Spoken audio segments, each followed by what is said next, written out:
Hi 301s, this video is called What Does It Mean to Be Critical in Your Connections Essay? And I hope that you find it useful. I'd welcome your feedback below or via email. So this is a new concept at level 3, to be critical in essays, and it's something that all of us need to work on. So listen up. When you think of being critical, I'm sure you think of judging or evaluating, weighing things up. And all of those things are absolutely true. In level 2, we asked you to analyze how. So to break things down and show how those parts relate to the whole. You focused on breaking down the choices that authors made and linking them to author's purpose. Now, analysis is still important at level 3, but we asked you to go beyond that. You still need to talk about author's purpose, but you also need to respond critically. To respond critically is to make skillful judgments as to truth or merit. So when breaking down the choices that authors are making, you're focusing on those judgments. What truths are here? Does this text have merit, and what impact is made? So these are some questions that you should be asking yourself about your texts. Truth. Does this text actually reveal truths about what it means to be human? Does it say anything profound at all? Merit. Is it good? Is it a good text? Is it clever? Is it well crafted? Does the person writing it actually have any skill or talent? If they're a filmmaker, is this a good film? And you're thinking of it as a piece of art. And finally, impact. Is it memorable? Is it relevant? Is it good at making you feel or think? Do you walk away from this text actually remembering it? So these are some questions you need to be asking yourself as you go through your texts. I don't think it's recording. No, it is. And they'll help you a lot. So there are two things to critically evaluate. One, your individual examples. These are the quotes, the examples from the film that you're using to back up your points. How does the creator deliberately use techniques, and what is the impact or effect those techniques have on the reader or viewer? And secondly, you need to compare your texts with each other. Which text is better? What a crude question, I know, but it helps you. Which text is better in terms of merit, impact, or truth? What is the overall effectiveness and impact of the text? So let's first focus on this first part here. How can we sound more critical when we're talking about individual examples?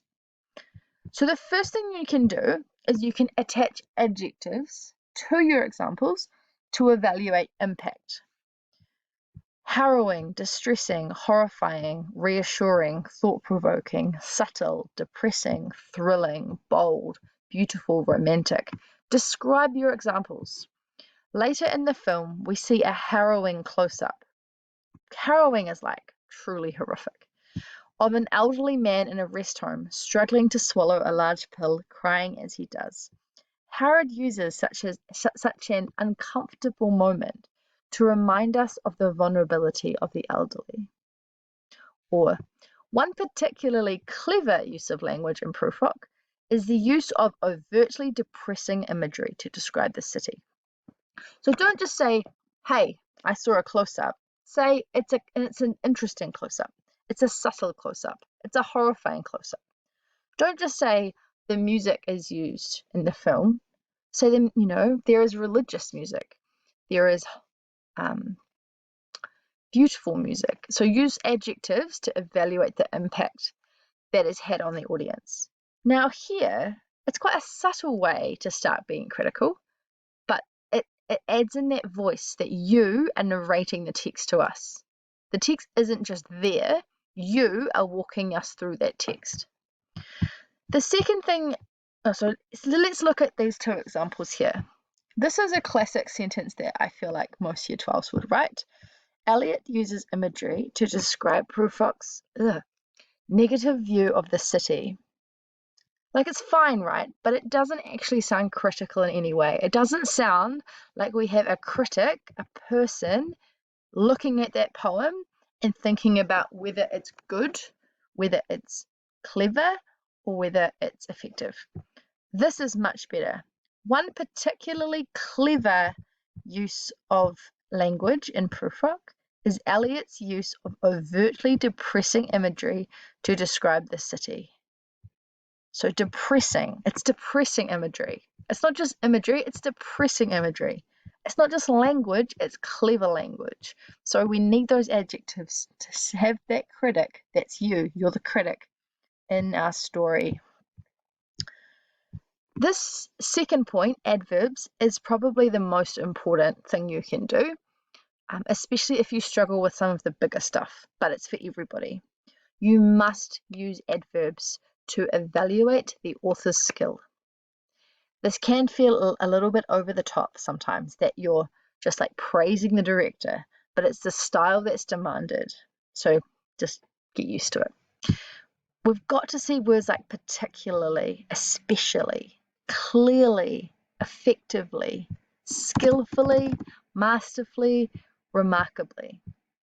What makes Cuarón's use of a tracking shot particularly effective is how he lets the camera wander away from Theo and into the background that Theo is deliberately blocking out, thus serving to highlight big idea. So don't just say, there's a tracking shot that does this. Say, what makes this so effective? What makes this so good? What makes this so interesting is this. Or a war poetry example, Owen's graphic, realist imagery would have been especially confronting to readers at the time because it highlighted so clearly the mistruths in the British government's propaganda. So even if you just start by using the word effectively and particularly, clearly, you start to put that critic in your essay. Notice none of these essays use the word I. It's a much more subtle way of being critical. This next one is one of my favourites and something you might know if you had me or Mr. Westgate last year. You need to command your reader what to look at. I want you to imagine that you're walking through a beautiful garden and there are millions of flowers, but you're with someone and you want to point out to them the best flower, the most nice smelling flower, the most interesting, weird looking flower. And you go, look at this. That's what you've got to do for your reader. You've got to point out to them, look at this. And you can be incredibly direct. Notice this. Consider this. Here, Haney's doing this. Let's examine this. Compare this. Notice most of these are imperatives, commands. That's what you've got to be doing. But only for small details. It often sounds a bit silly if you say, notice the character of Theo, when it's like obviously he's in front of us. So use this for small details. Here's an example from Into the Wild, a book about a guy who escapes society and goes into the wild. So I've used here, well actually I've stolen this from a student from last year, notice and let's examine. So I'm telling my reader to look at something. Christopher McCandless felt suffocated by society's expectations and was known for his many angry rants. Notice the melodramatic tone in Chris's words when he states to graduate college is an absurd and onerous duty. Here, Krakauer, the writer, deliberately, there's those adverbs again, uses this tone to construct Chris as a stubborn, egotistical character. Or you could say, let us examine Chris's tone and diction more closely. It is an incredibly privileged and unaware position to envision attending college as absurd and onerous, when so many around the world would be desperate for such an opportunity. It might sound odd when you first talk like this, and it can feel a little bit over the top, but trust me, when you write in this style, you instantly sound more commanding. Don't overuse it, but it's a really useful tool. you've got to think of yourself as someone walking your reader through a text. You're not just dumping examples on the page. You're like, look at this, look at this, look at this. Isn't this interesting?